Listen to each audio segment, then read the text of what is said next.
If you've ever felt like you should be good with money, but every finance video feels overwhelming, aggressive, or unrealistic, this video is for you. Because financial literacy isn't about being perfect. It's not about knowing every investing term, and it's definitely not about making six figures overnight. Financial literacy is about small habits you repeat consistently, habits that compound in the background of your life. So in this video, I'm sharing 8 tiny habits you can start that will completely change the way you think about money without budgeting your life away or feeling deprived. These are realistic, these are sustainable, and these are habits financially confident people do automatically. Let's get into it. Habit number 1 is check your accounts. The first habit is simple but powerful. You can look at your money every single day without judgment, not to judge yourself, not to spiral, not to feel guilty, just to observe. Most people aren't bad with money, they're just disconnected from it. They don't know how much they spent yesterday, what subscriptions are coming up, or what their real balance actually is. So money becomes something that happens to them. Financially literate people do the opposite. They normalize seeing their numbers. Think of it like checking the weather. You're not mad at the forecast. You just want to know what you're working with. So a tiny habit you can have is opening your bank app once a day, look at the balances and recent transactions, and then just close it. No fixing, no changing, just awareness, because awareness creates control. Habit number 2, define what enough means to you. One of the biggest money mistakes people make is chasing a number without knowing why. More money, higher income, bigger lifestyle, but ultimately for what? Financial literacy starts when you define your version of enough. And maybe for you that just means paying your bills without stress, or saving consistently, not having to check your account before small purchases,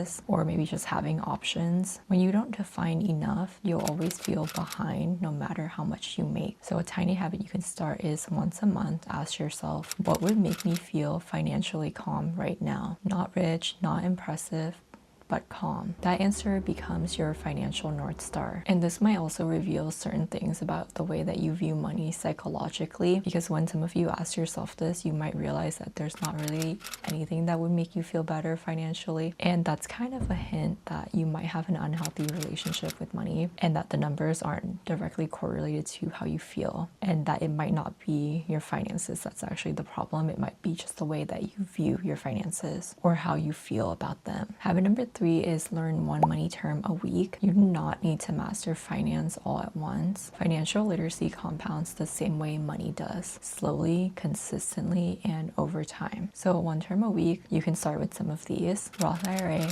compound interest, index fund, high yield savings, net worth. Just pick one a week, look it up, make a note, and move on. After a year, you'll learn about 50 concepts that most people will never bother to learn. And the confidence shift, huge. A tiny habit you can start is create a note called money vocabulary, and you can add to it weekly. You don't need to be an expert, you just need to be familiar. Habit number 4, automate before you motivate. Motivation is super unreliable.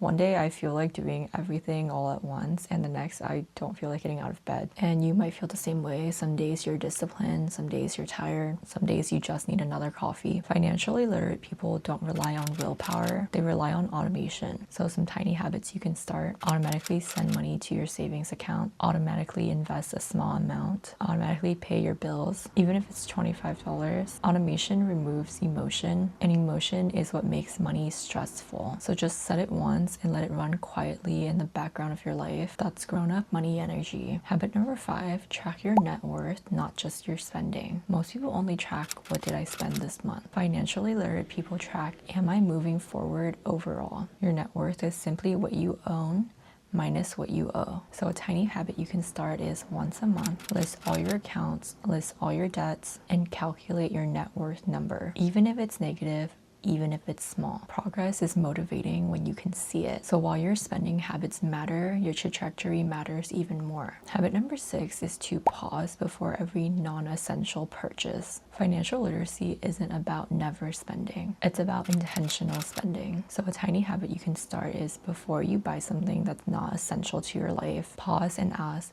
do I actually need this? Will I still care about this in a week? And what am I trading for this purchase? A fun little thing you can do is ask yourself, like, how many hours of work is this actually worth? It's kind of fun to think of it in that way when you think like how many hours you actually have to work to buy this thing, and it really makes you think twice about if you need it or if you actually even want it. It's not really about if you can afford something, it's more about if this thing is aligned with the future that you're trying to build. This pause alone will save you thousands over time without feeling restrictive. You're not saying no, you're saying not automatically. Habit number 7 is have a money check-in day every month. Once a month, financially literate people sit with their money. Not all the time, not obsessively, just intentionally. So a tiny habit you can start is once a month, review your spending, check your savings, note your wins, and adjust accordingly. You can light a candle, you can make it calm, you can make it neutral. Money doesn't need to feel heavy. It's more about consistency and not intensity. Habit number 8 is consume finance content that makes you feel capable. This last habit is subtle but powerful. Pay attention to how financial content makes you feel. If it makes you feel behind, ashamed,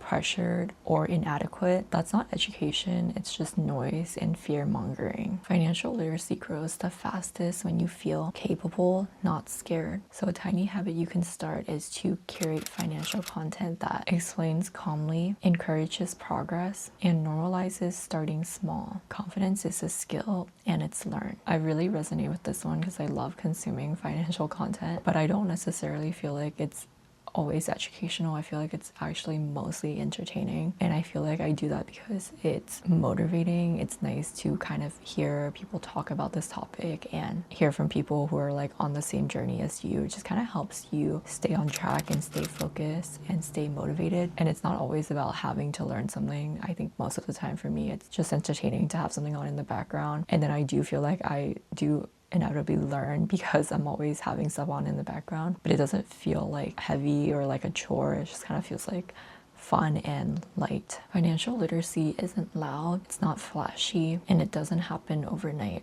It's built through tiny habits that you repeat quietly until one day you realize that money no longer controls your emotions because you understand your choices and you trust yourself. And that's the goal for this year.